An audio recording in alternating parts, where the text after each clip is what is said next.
A fresh jobs data released earlier today shows a cooling of the U.S. labor market. According to the Labor Department, 175,000 jobs were added in April, roughly 60,000 less than were expected.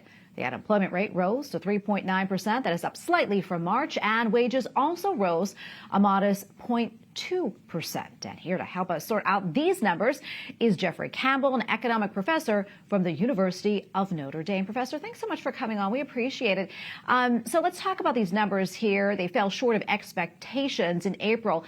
Does that come as a surprise to you? And what do you think this says about the state of our economy right now?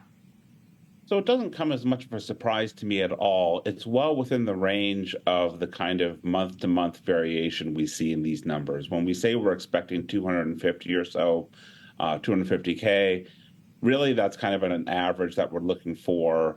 There's a lot of simply measurement error that goes into these numbers, which the BLS, the Bureau of Labor Statistics, acknowledges. The true number could be as low as 40, which would be terrible, or as high as 300K. So the numbers, today's numbers didn't surprise me very much, no.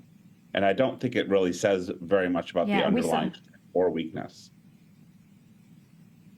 Yeah, and we saw the stock market jumped up quite a bit on this news, up about 450 points. Do you think Wall Street's betting that, the Fed will maybe finally start to drop interest rates soon? I think they are making that bet. I also think it's a bad bet. The Fed does not drop interest rates based on one number. The Fed has definitely communicated something of an easing bias in its last statement and in the chair's last press conference.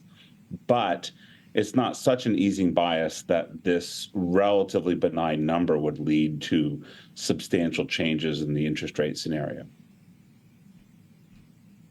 Yeah, and we're also seeing, some key indicators for everyday people like you and I. Gas prices and groceries still pretty high there.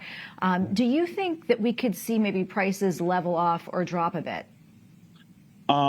Not really, no. Drops really aren't in the cards, okay? That would be disinflation, which the Fed is committed to fighting against. So if we get lucky, say the war in Ukraine ends earlier, then we could see some fuel price falls, and the Fed would welcome that. But I don't see a fall in the cards for any of this.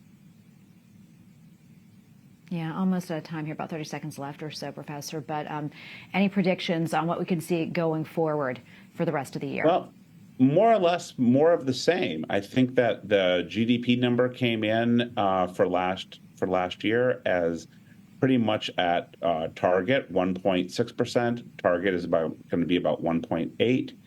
The interest rates, we might get a rate cut or two so that we'd be down in the high fours, 4.75 maybe.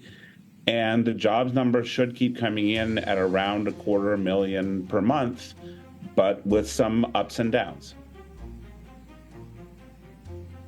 All right, we shall see how it all shakes out. Professor Campbell, great to be with you. Thanks for your time. God bless.